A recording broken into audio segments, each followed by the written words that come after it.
Oke pemirsa, kembali lagi di Hidup Sehat bersama Dr. Ekles. Nah pemirsa, Hidup Sehat Dr. Ekles mau tanya nih, siapa di rumah yang sering beser? Angkat tangan. Mungkin salah satu yang menonton ini adalah salah satu yang menjadi gejalanya. Nah, kita akan membahas hal ini, apa sih yang dimaksud dengan beser atau yang disebut overaktif dari kandung kemih ini? Saya tidak sendiri, saya bersama dengan Profesor Herina, spesialis urologi. Apa kabar, Prof? Baik, Alhamdulillah. Alhamdulillah ya, oke. Saya tadi sudah ke toilet sih, Prof. Ya. Berarti bukan termasuk jenis beser yang gimana ya? Nah, Prof, untuk mungkin menjawab pertanyaan dari pemirsa, apa sih yang dimaksud dengan beser atau overaktif dari kandung kemih ya? Ya.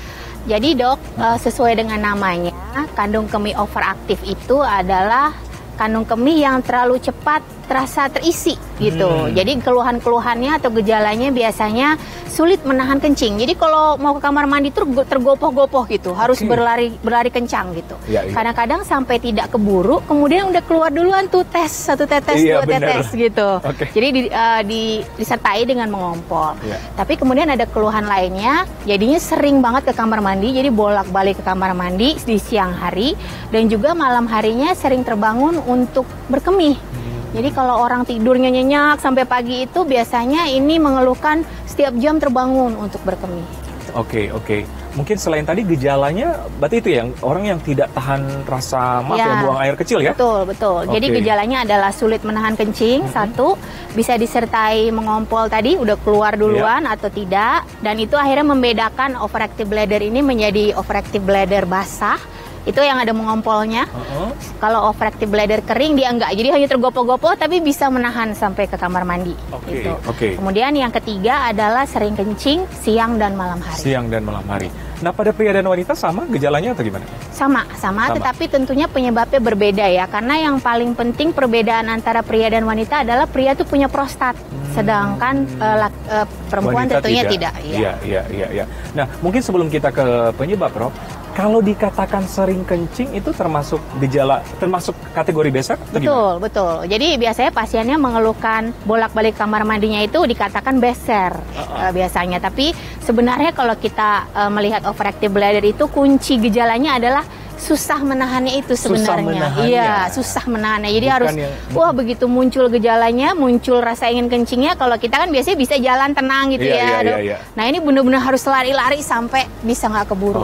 Sebenarnya itu yang namanya itu merupakan kuncinya. Jadi kalau kita pun misalnya sering mungkin kencing setiap hari, bukan juga termasuk di overactive. Betul. Karena kata kuncinya harus ada sulit menahan buang air kecil. Setuju, Prof. Nah, penyebabnya apa, Prof? Nah, penyebabnya bermacam-macam, Dok. Yang paling banyak sebenarnya penyebabnya tidak diketahui apa. Jadi muncul aja begitu dan makin sering bertambah dengan usia. Kemudian yang kedua bisa karena penyakit-penyakit di luar saluran kemih justru. Misalnya penyakit saraf seperti stroke, kemudian diabetes, kemudian penyakit jantung bisa. Dan kemudian bisa juga karena yang lain, karena penyakit-penyakit saluran kemih seperti infeksi saluran kemih, batu saluran kemih, tumor saluran kemih juga bisa membuat gejala seperti itu. Makanya kalau ada gejala seperti ini karena bisa disebabkan karena berbagai hal, mesti dievaluasi dengan benar. Iya, dan sebaiknya memang kalau ada timbul gejala khas yang tadi tidak bisa mengontrol, itu sebaiknya periksa ya? Iya, betul. Nah, Prof, mungkin ini pemirsa bertanya-tanya, apa sih faktor resiko? Jadi cenderung mengalami beser ini keadaan seperti apa, Pak? Ya, jadi pertama tentunya usia. Tadi angka kejadian beser atau overactive bladder ini makin meningkat sesuai dengan pertambahan usia. Jadi biasanya pada usia lanjut lebih beresiko dibandingkan yang muda-muda. Kemudian tadi pria juga sebenarnya salah satu. Kalau misalnya sudah mengalami pembesaran prostat misalnya, dia akan lebih beresiko untuk terkena beser. Oh gitu ya. Tapi ternyata ada juga risiko yang sebenarnya istilahnya bukan karena bukan karena usia, jenis kelamin, tapi lifestyle. Jadi misalnya sering minum kopi, minumannya mayoritas yang mengandung kafein. Kemudian makanan-makanannya juga cenderung yang membuat kantong kencing itu lebih overaktif dan lebih beser gitu. Nah itu juga bisa merupakan salah satu faktor risiko. Faktor risiko yang salah satunya kafein berarti ya? Betul. Kopi, teh, soda, coklat, itu semua. Wow, coklat. Oke. Jadi memang bijak lah, bukan kita melarang, tapi memang bijak kalau kita mengalami faktor itu ya kurangi yang tadi ya, Prof ya. Oke, tadi kan berarti faktor resikonya ya. Sekarang cara pemeriksaannya seperti apa, Prof? Nah, karena tadi penyebabnya dan faktor risikonya cukup banyak, Dok. Jadi begitu kita datang ke dokter, kita akan melakukan wawancara dulu. Kira-kira faktor risiko pada seorang yang mengeluhkan itu apa saja. Kemudian penyakit-penyakit apa yang kira-kira bisa menyebabkan. Tentunya kita juga memeriksa fisik dari pasien dan juga pemeriksaan-pemeriksaan laboratorium yang sebenarnya sederhana, Dok, seperti pemeriksaan urin untuk melihat infeksi, pemeriksaan fungsi ginjal, pemeriksaan gula. Tadi kan kalau ada diabetes, ada penyakit gula gitu juga bisa beser gitu ya. Jadi terus kemudian yang menarik biasanya kita minta membuat PR, Dok. Jadi mencatat sebenarnya kencing tuh seberapa sering, seberapa sih gitu kan. Kita bilangnya sering, Dok, tapi berapa? Nggak tahu gitu. Jadi kita minta mencatat yang namanya catatan harian berkemih. Jadi dulu kan kita kadang-kadang suka curhat di diary gitu.